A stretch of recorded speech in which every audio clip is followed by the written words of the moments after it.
How did we meet? We all lived in the Bay Area, and I had actually been in 2 other women bands, and they broke up, and I wanted to be in another band because that's just the kind of person I was. I never wanted to play music with men. Sorry, guys. But I never wanted to be in a band with men, and so I sought out people who were learning to play instruments or already knew how to play instruments. And so by the time I started Spitboy or helped try to find people to be in the band, I actually was the only person who had been in a band before, and I had actually recorded before, so I was like all experienced, like 19-year-old, right, punk rock girl.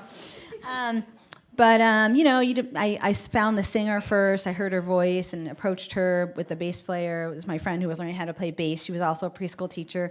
And then the bass player, knew Karen was learning how to play guitar, so she brought Karen in. And then at our first band practice, which is at this borrowed practice space in Laney College in Oakland, we practiced, and we just knew, like, right away. I had written a song because I wanted to come with something, and I play a little guitar, so I had written a song and for us to have something to play, and it just came together, and none of us, we didn't even say when we left. We were just like, okay, see you next week. This is the day we're going to practice. And that was that. So. Are you still playing drums? I have drums in my basement, and I do play. I played earlier this year at, I'm in an English department band. It's really nerdy. Like my whole department, we realized we played instruments, so we started this band. Our college mascot is the Hawk, so we're the RAWK Hawks. So, our motto, of course, is rock out with your hawk out. And we played the PM Press anniversary party, and we normally rewrite popular songs to sing about college budget woes or teacher woes. We're like the Weird Al of English department bands. But we played punk rock covers, and we didn't change the lyrics, but it was really fun. We played like Black Flag and Dead Kennedys and Clash song. We played a David Bowie song and some other songs too, yeah, and a Spitboy song.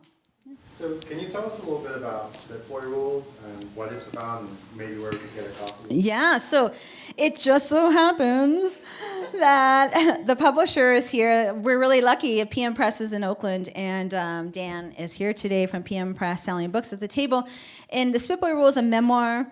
It's short. You can read one a night before you go to bed. There you go. Ta-da! You can read one a night. They're about 5 to 8 pieces each before you go to bed. And it's short memoir, like personal essay style pieces that are all interconnected. I decided not to arrange them chronologically. They're sort of arranged by theme. The main focus of the book is what it's like being, for us, in an all-woman hardcore punk rock band in a super male white scene, and also it's also a lot about being the only person of color in the band and one of the few person of color, visible people of color in the scene at that time. So I love this book. I loved writing it. It was really a wonderful opportunity for me to be able to articulate, in hindsight, maturely, without bitterness, how these years had such a profound and important effect on who I am as a person. And it just really was fun to just be able to really dig into and say how I really felt about my identity and the way it affected the band. And the publisher, the editor who I had said something really nice afterwards. She said, when we were all done with all the edits and the revisions and stuff, she said, I just want you to know it's a really sweet book. And like that is so opposite of what you would expect from a punk rock book.